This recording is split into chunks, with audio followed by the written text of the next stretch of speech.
અમેરિકામાં illegal gaming machines ચલાવવાની સાથે સાથે તેમાંથી થયેલી $9.5 મિલિયન જંગી કમાણીનો હવાલો કરનારા તુષાર પટેલ નામના એક ગુજરાતીને હવે 20 વર્ષ સુધીની જેલની સજા થઈ શકે છે. 40 વર્ષનો તુષાર જોર્જિયાનો રહેવાસી છે. તેણે wire fraud, illegal gambling business અને મની લોન્ડરિંગનો ગુનો કબૂલ કર્યો છે. મે 2025માં તુષાર સહિતના 8 લોકો પર મિઝોરીમાં આ બાબતે ચાર્જીસ ફ્રેમ કરવામાં આવ્યા હતા. જેના 1 વર્ષ બાદ તુષારે ગુનો કબૂલ કરતા કોર્ટને જણાવ્યું હતું કે સાઉથ વેસ્ટ મિઝોરીમાં તમામ આરોપીઓ ઇલીગલ ગેમિંગ મશીન્સ ચલાવતા હતા, જેનાથી તેમને $95,06,464 આવક થઈ હતી અને આ તમામ રકમનો તેમણે અલગ અલગ ફાઇનાન્શિયલ ટ્રાન્ઝેક્શન્સ દ્વારા હવાલો પાડ્યો હતો.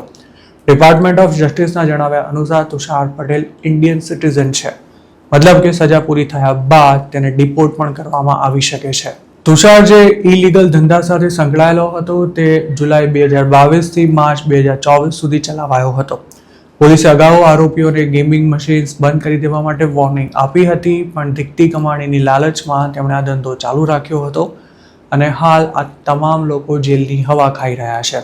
જસ્ટિસ ડિપાર્ટમેન્ટના જણાવ્યા અનુસાર તુષાર પટેલે જે 3 ગુના કબૂલ કર્યા છે તે દરેકમાં ટોટલ 45 વર્ષની મહત્તમ સજા થઈ શકે છે. જોકે ગુનો કબૂલ કરી લીધો હોવાને કારણે તેને સજામાં સામાન્ય રાહત મળવાની પણ શક્યતા છે. તુષાર પહેલા આ જ કેસ સાથે સંકળાયેલા રાહુલ પટેલ નામના એક આરોપીએ પણ હજુ ગયા મહિને જ પોતાનો ગુનો કબૂલ કર્યો હતો. રાહુલ પટેલ અમેરિકામાં ઇલીગલી રહેતો હતો, જ્યારે ઇન્ડિયન સિટીઝન તરીકે ઓળખાવાયેલો તુષાર ઇલીગલ હતો કે લીગલ તે કન્ફર્મ નથી કરી શકાયું. તુષાર અને રાહુલ સિવાય મનીષ પટેલ, મિતુલ બારોટ, સુનિલ પટેલ, હર્ષદ ચૌધરી અને વિપુલ પટેલ નામના ગુજરાતીઓ પણ આ કેસના આરોપી છે. જોકે તેમણે હજુ સુધી ગુનાની કબૂલાત નથી કરી. રાહુલ પટેલ, મનીષ પટેલ, તુષાર પટેલ અને વિપુલ પટેલ નામના આરોપીઓએ એક વોટ્સએપ ગ્રુપ પણ બનાવ્યું હતું, જેમાં તેઓ ઇલીગલ ગેમિંગ આર્કેડ્સમાંથી રોજે રોજ થતી કમાણી સહિતની માહિતી એકબીજા સાથે શેર કરતા હતા. તેમને જે આવક થતી હતી તે અલગ અલગ સ્ટેટ્સમાં ટ્રાન્સફર કરવામાં આવતી હતી અને તેનો હવાલો પાડવા માટે આરોપીઓએ અમેરિકાના અલગ અલગ પર્સનલ બેંક અકાઉન્ટ્સમાં આ રકમ જમા કરાવી હતી, તેમજ અમુક રકમ ઇન્ડિયા પણ ટ્રાન્સફર કરવામાં આવી હતી. આ તમામ લોકોએ ભેગા મળીને માત્ર 3 જ વર્ષથી પણ ઓછા સમયમાં $9.5 મિલિયન હવાલો કર્યો હતો. જોકે હવે તમામ લોકો જેલની હવા ખાઈ રહ્યા છે. ગુનો કબૂલ કરનારા રાહુલ અને તુષારને ક્યારે સજા સંભળાવાશે તેની તારીખ હજુ સુધી નક્કી નથી કરાઈ. અમેરિકાના ઘણા રાજ્યોમાં ગેમિંગ મશીન ચલાવવું ઇલીગલ છે. જે સ્ટેટ્સમાં તેની પરમિશન છે ત્યાં પણ જીતની રકમ કેશમાં નથી ચૂકવી શકાતી. જોકે આ ધંધા સાથે સંકળાયેલા દેશીઓ કાયદા કાનૂનની પરવા કર્યા વિના જ જાણે કોઈ પૂછનારું ના હોય તેમ આ ધંધો ચલાવતા હોય છે.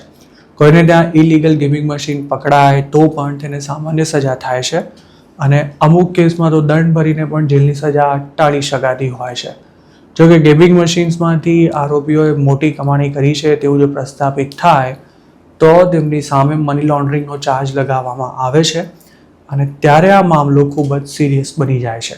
કારણ કે ઇલીગલ ગેમિંગ મશીન ચલાવનારાને 3 થી 6 મહિનાથી વધુ સજા નથી થતી, પણ મની લોન્ડરિંગનો ચાર્જ જો કોર્ટમાં પુરવાર થાય તો 20 વર્ષ સુધીની જેલની સજા થઈ શકે છે.